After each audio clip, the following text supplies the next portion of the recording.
Nah, di awal film, kita dilihatkan seorang pria yang sedang membawa banyak sekali teropong. Lalu, kita dilihatkan pula di situ terdapat banyak sekali kursi-kursi. Dan tak lama, datang sebuah mobil yang tanpa basa-basi langsung menabrak kursi-kursi itu. Dan coba kalian lihat tuh, kursi itu kayak kagak ada pakunya anjir. Disenggol dikit langsung hancur. Aneh banget lah. Lalu, ada seorang pria yang keluar dari bagasi mobil itu dan berbicara ke depan kamera.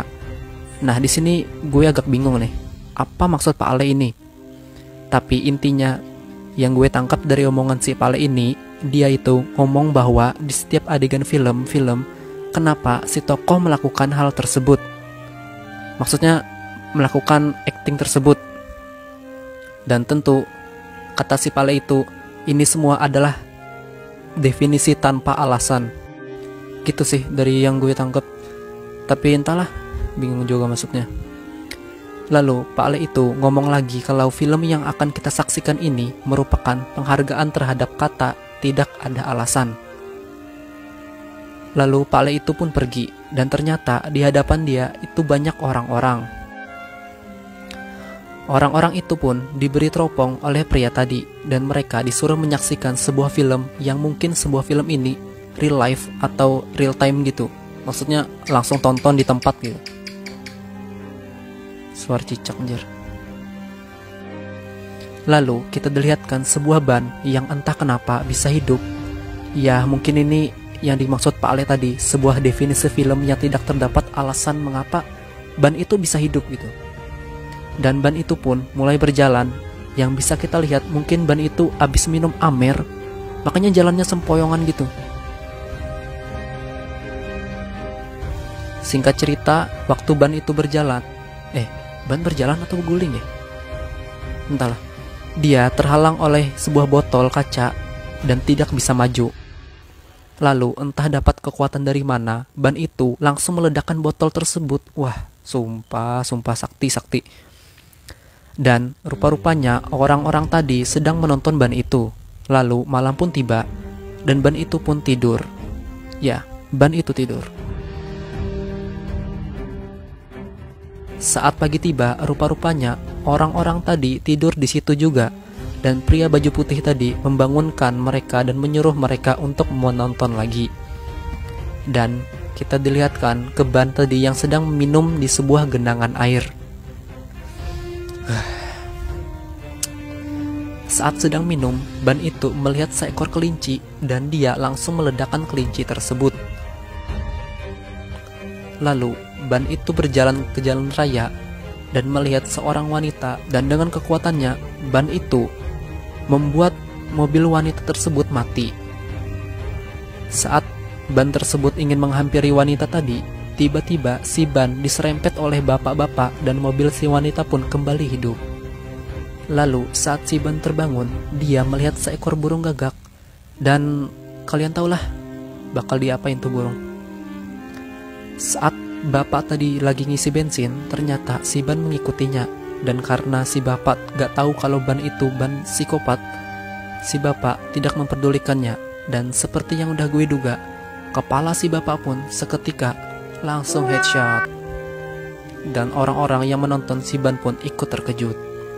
Si ban pun kembali berjalan-jalan lagi, dan dia sampai di sebuah tempat penginapan. Yang ternyata di salah satu kamar ada si wanita bermobil tadi.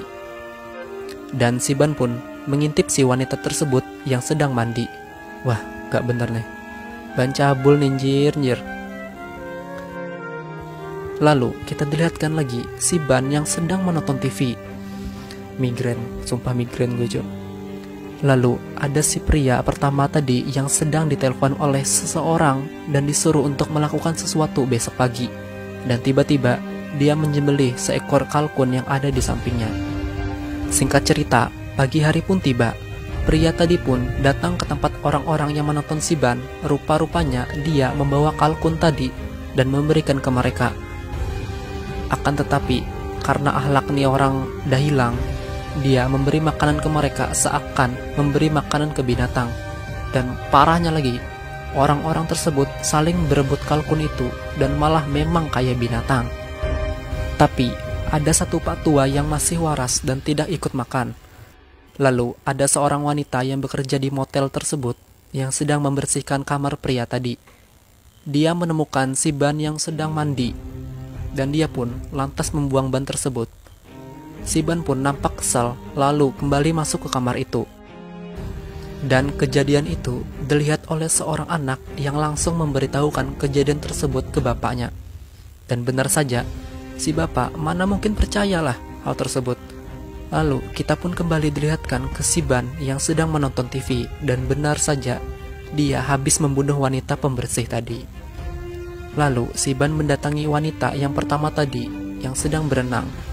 Ini memang filmnya ini tokonya nggak ada namanya semua nih. Pusing gue yang ngerekapnya.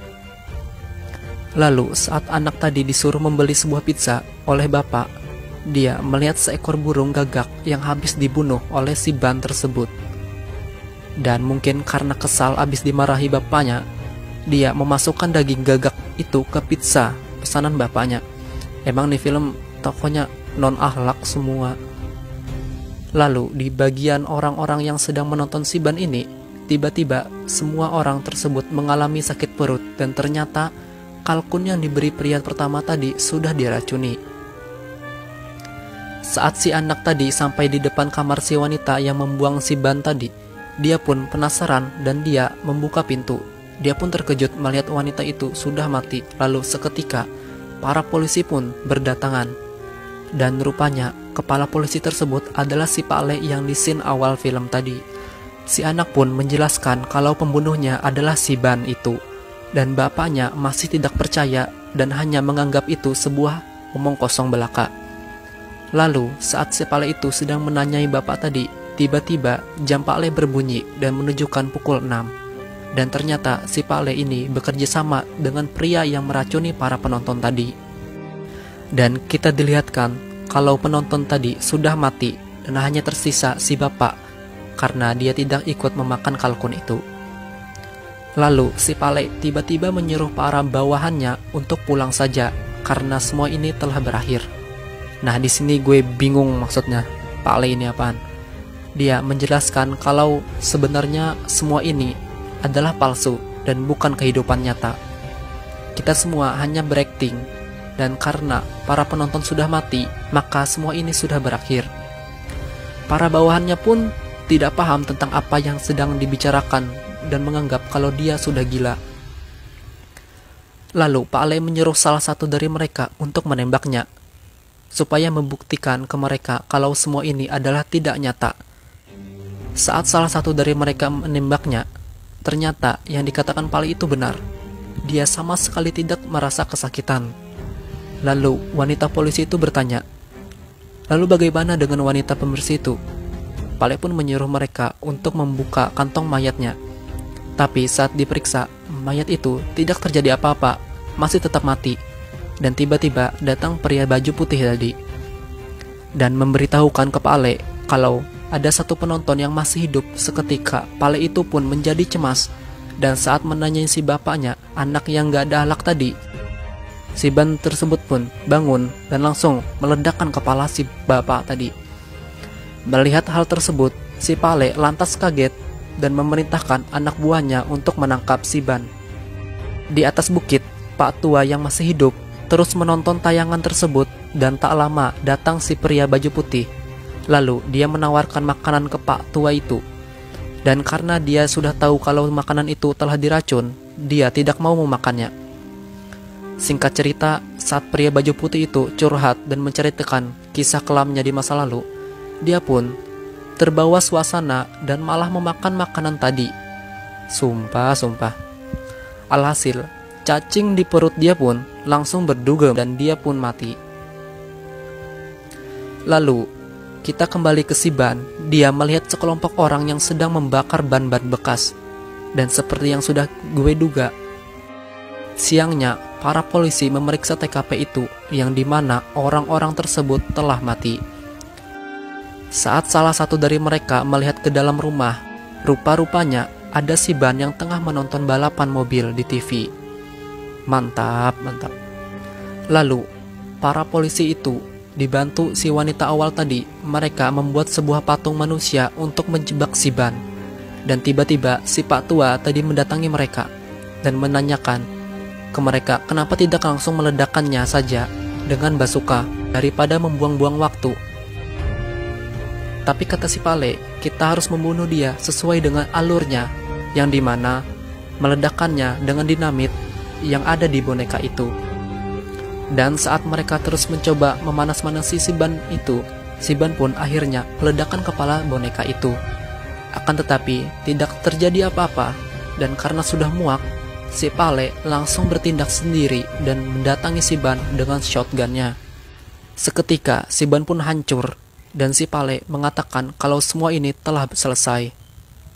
Akan tetapi rupa-rupanya si ban bereinkarnasi menjadi sebuah sepeda roda 3 dan langsung membunuh si Pak Tua tersebut. Lalu saat si ban yang telah menjadi sepeda mini melewati jalan raya, ban-ban bekas yang dilewatinya tiba-tiba ikut hidup. Lalu mereka berjalan menuju Hollywood dan film pun selesai. Gimana menurut kalian filmnya? Otak gue nge-lag, men. Jujur ya, sampai sekarang gue masih rada belum paham sama filmnya. Dan bagi kalian yang udah nonton filmnya dan sudah paham sama alurnya, boleh komen ya. Gue mau lihat penjelasan dari kalian semua. Sumpah, nge-lag otak.